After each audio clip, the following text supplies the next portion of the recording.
नुकसान होगा। इसलिए समाज का छोटे से छोटे तबके के व्यक्ति को भी विकास में पूरा सहयोग मिलना चाहिए और विकास के लिए अवसर मिलना चाहिए।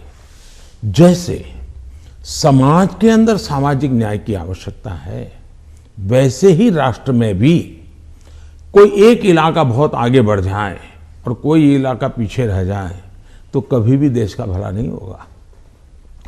हमारे यहाँ सर्वांगीण विकास होना चाहिए, सर्वसमावेशक विकास होना चाहिए, सर्वस्पर्शी विकास होना चाहिए, सर्वहित में विकास होना चाहिए।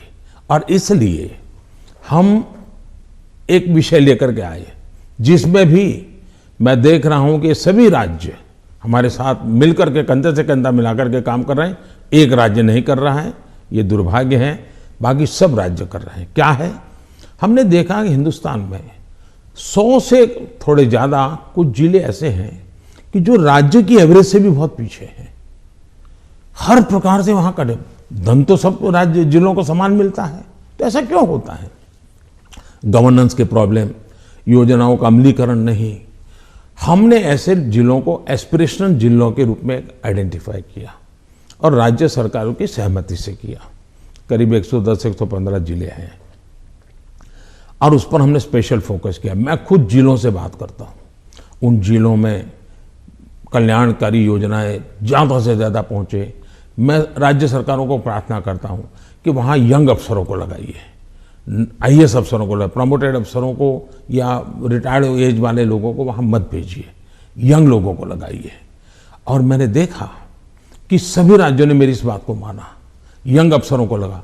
दूसरा, मैंने कहा बार बार ट्रांसफर मत कीजिए, उनको वहाँ रहने दीजिए 3 साल, उनको कहिए कि तुम काम करो, बाद में तुम्हें अच्छा पोस्टिंग देंगे। सभी राज्यों ने मेरी मदद की और आज ये जो एस्पिरेशनल डिस्ट्रिक्ट है वो राज्यों की एवरेज से भी कुछ तो आगे निकल रहे हैं, कई पैरामीटर में आगे निकल रहे हैं। अब देश का भला हो रहा है। तो मेरा फेडरलिज्म में छोटी से छोटी इकाई का भी भला हो। अब जैसे ऑप्टिकल फाइबर नेटवर्क हिंदुस्तान के हर गांव में जाना चाहिए। हम लगे हैं, पैसे लगा रहे हैं, पूरी ताकत लगा रहे हैं। क्यों? हमें तो पूरे देश को ऊपर लाना है। यही तो रीजनल एस्पिरेशंस को एड्रेस करने का हमारा तरीका है। ये बात चलती है कि ये मोदी दी एडमिनिस्ट्रेटर है। अब अगर आप मोदी द पॉलिटिशियन के बारे में बात करूं तो जो पोलराइजेशन हमारे सोसाइटी में है वो हर इलेक्शन में उभर कर आती है, जाति के नाम पर हो या धर्म के नाम पर हो। कोई ना कोई किस्सा जरूर हो जाता है इलेक्शन से पहले। तो मोदी दी एडमिनिस्ट्रेटर आपने बता दिया आपने क्या क्या किया है, मोदी द पॉलिटिशियन नहीं कर पाया है अभी तक। पहली बात है कि भारतीय जनता पार्टी, उसका मंत्र है सबका साथ, सबका विकास, सबका विश्वास और सबका प्रयास। हमने हमारे इन सिद्धांतों को कभी बदला नहीं है। आपने मेरे मुंह से सैकड़ों बार इसको सुना होगा और मैं तो देख रहा हूं इन दिनों दुनिया के देश भी मेरे इस वाक्य का अपनी भाषा में ट्रांसलेशन करके सुनाते हैं कि मोदी इन सिद्धांतों पे काम करते हैं। और इसलिए हम मानते हैं कि सबका साथ, यही हमारा मंत्र रहा, हम करते हैं। समाज व्यवस्था तो है ही है, इसको तो कोई नकार नहीं सकता है। लेकिन हैरानी तब होती है जब मैं देख रहा हूं मीडिया में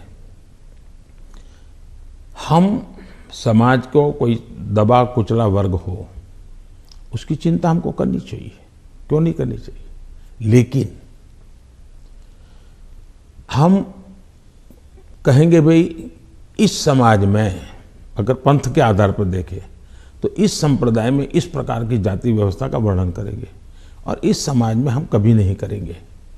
क्या वहाँ भी समाज के और वर्गों में जातियाँ नहीं हैं, ऊंच नीच नहीं है, वहाँ पर बैकवर्ड नहीं? अब जैसे मेरे यहाँ गुजरात में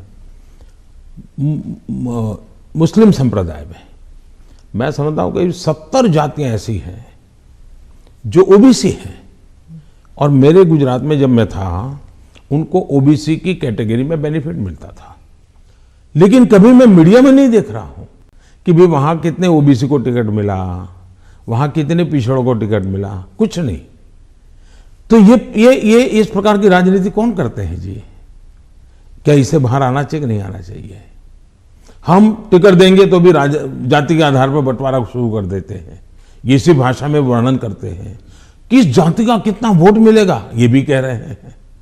हम ये सारी भाषा को बदलना चाहिए और इसलिए सबका साथ सबका विकास, हम उसी मंत्र को लेकर के चलना चाहते हैं, ताकि हमारा मत है कि देश की एकता देश को आगे ले जाने के लिए बहुत आवश्यक है। पर जो अल्पसंख्यक हैं वो दरार में गिर जाते हैं, वो जो फिशर्स होते हैं उनमें गिर जाते हैं। जो वो आपने तो कई सारे उदाहरण दे दिए जहां पर वो जैसे आपने कहा कि कार्ड यहाँ पर भी इस्तेमाल हो सकता है, वहाँ पर भी इस्तेमाल हो सकता है, बहुत सारी योजनाएं हैं।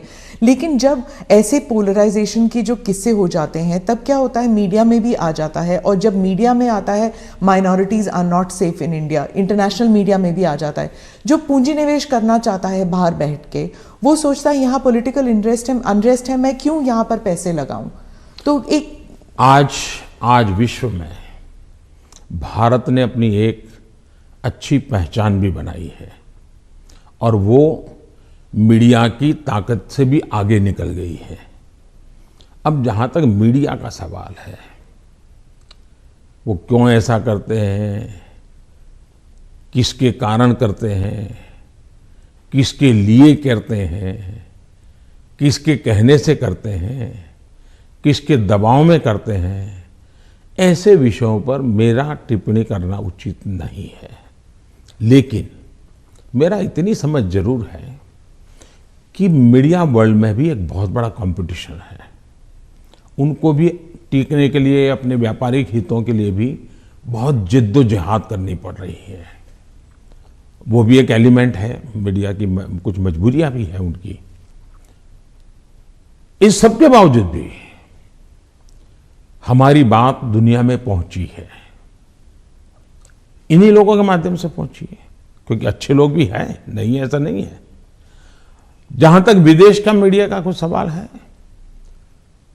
दुनिया में मैंने देखा है कि कोई ही देश होगा, रेयर एक्सेप्शन, मैं भारत की बात नहीं कर रहा हूं, मैं बाहर की बात कर रहा हूं, कि जहां का मीडिया अपने देश के हितों के खिलाफ कुछ करता हो, कभी नहीं करते।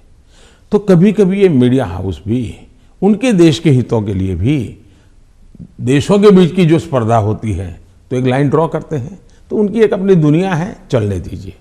लेकिन आप देखिए क्या कारण है कि आज सबसे ज्यादा एफडीआई है भारत में, क्या कारण है सबसे ज्यादा एफआईआई है, क्या कारण है इतना निवेश आ रहा है, क्या कारण है कि जब आयुष्मान कोरोना आया, दुनिया के 150 के करीब देश भारत की दवाई